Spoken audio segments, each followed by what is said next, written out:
You know, the best social policy, you've heard it, the cliche, the best social policy is a job.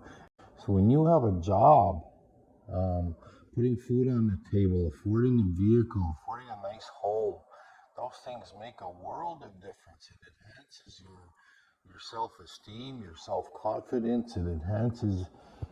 It does a world of good for everybody. Today, SecondStreet.org is talking with Bob Merasty with the Indigenous Resource Network in Saskatchewan about poverty on reserves. He notes that having access to good, high-paying jobs in the natural resource sector can help lift people out of poverty on Aboriginal reserves. Bob has, sadly, experienced this problem firsthand. There were times when I didn't know, growing up as a little boy, where I didn't know where I was going to sleep or where my next meal was. There were times I saw where some extreme violence, where I saw people's fingers being shot off, or I saw people shoot. You know, my one uncle shot his brother, you know, through the jaw, and before I would get the strap from the principal because I didn't go home. Well, I didn't have a home to go to. Stories like Bob's are heartbreaking, but they're all too common on First Nations in Canada. A report from Citizens for Public Justice says that 1 in 4 Aboriginal Canadians are living underneath the poverty line.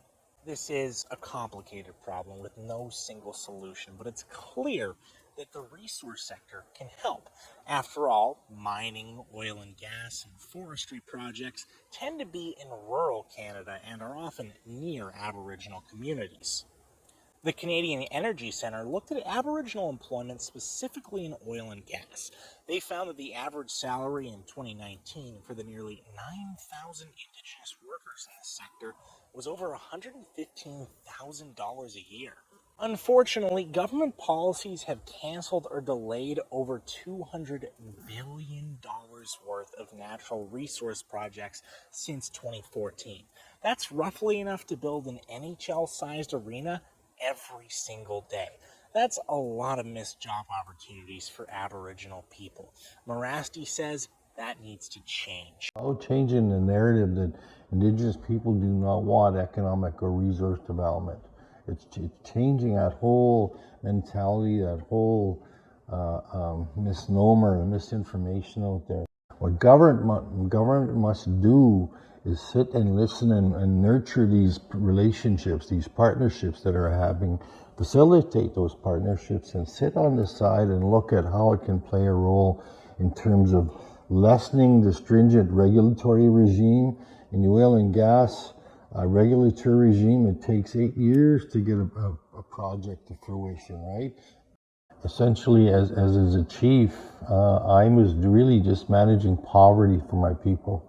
And so, how do we change that status quo? We can't be content with changing with that current situation. To learn more about this topic, please visit secondstreet.org. And don't forget to follow us on social media and to hit the subscribe button.